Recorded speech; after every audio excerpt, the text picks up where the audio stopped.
Welcome back to Andhra information channel. ఈ వీడియోలో ఆంధ్రప్రదేశ్ కూటమి ప్రభుత్వం వారు రేపటి నుంచి అంటే డిసెంబర్ 2, 2024 నుంచి డిసెంబర్ 28, 2024 వరకు కొత్త రేషన్ కార్డు సంబంధించిన దరఖాస్తుకు ఆహ్వానించడం జరుగుతుందండి. కాబట్టి కొత్త రేషన్ కార్డు దరఖాస్తు చేసుకోవడానికి ఏ విధంగా మనం అప్లై చేయొచ్చు అనేది ఈ వీడియోలో చూద్దామండి. కొత్తగా ఈ ఛానల్ ఎవరన్నా చూసినట్లయితే సబ్స్క్రైబ్ చేయండి, షేర్ చేయండి. పదండి వీడియోలోకి వెళ్దాం. ముందుగా కొత్త రేషన్ కార్డు కావాలనుకునే వాళ్ళు ముందుగా కావాల్సిన డాక్యుమెంట్ చూద్దామండి. వాళ్ళు ఆంధ్రప్రదేశ్ పౌరులే ఉండాలండి. తర్వాత కొత్తగా పెళ్ళైన దంపతులైతే తమ ఆధార్ కార్డు అనేది జిరాక్స్ కావాలి.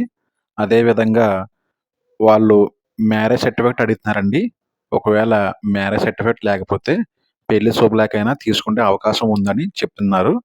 అదేవిధంగా వాళ్ళ యొక్క గ్రూప్ ఫోటో కావాలండి.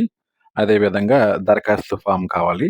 ఇవన్నీ ఫిల్ చేసి గ్రామ వార్డ్ సచివాలయంలో సబ్మిట్ చేస్తే కనుక వాళ్ళు అర్హులైతే కనుక వాళ్ళకి రేషన్ కార్డు అనేది జారీ చేస్తారండి. ఇలా రేషన్ కార్డు జారీ చేసిన వాళ్ళకి జనవరి నెలలో సంక్రాంతికి కానుకగా వాళ్ళకు రేషన్ సరుకులు అనేది ఇవ్వడం జరుగుతుందంటండి. ఇలా కొత్త రేషన్ కార్డుకి సంబంధించిన వివరాలు చూసామండి.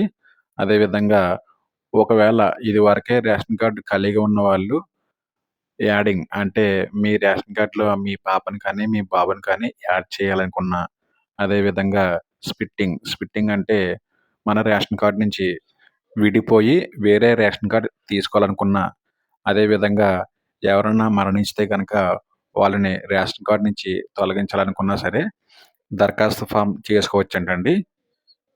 ఇలా దరఖాస్తు చేసుకున్న ఫామ్స్ అన్నీ కూడా వాళ్ళు పరిశీలించి మనకి జనవరి నెల నుంచి అనేది రేషన్ సరుకులు అందజేస్తారని ప్రభుత్వం వారు ప్రకటించారండి.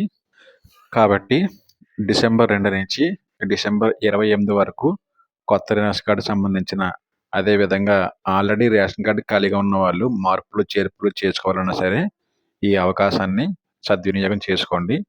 ఒకవేళ మన ప్రభుత్వం వాళ్ళు ఈ కొత్త రేషన్ కార్డు సంబంధించిన ఆన్లైన్ ప్రాసెస్ అంటే ఆన్లైన్లో అప్లై చేసుకునే విధానం పెడితే కనుక ఆన్లైన్లో ఏ విధంగా అప్లై చేయాలనేది సపరేట్ వీడియో చేస్తానండి. ఒకవేళ ఆన్లైన్లో లేకపోతే కనుక నేను చెప్పిన విధంగా చేయండి. ఒకవేళ మీకు ఏమైనా డౌట్స్ ఉంటే కనుక మీ యొక్క సచివాలయంకి వెళ్ళి సిబ్బందిని అడిగి తెలుసుకోండి. ఇదేనండి వీడియో. ఈ వీడియో మీకు నచ్చినట్లయితే లైక్ చేయండి, షేర్ చేయండి, సబ్స్క్రైబ్ చేయండి.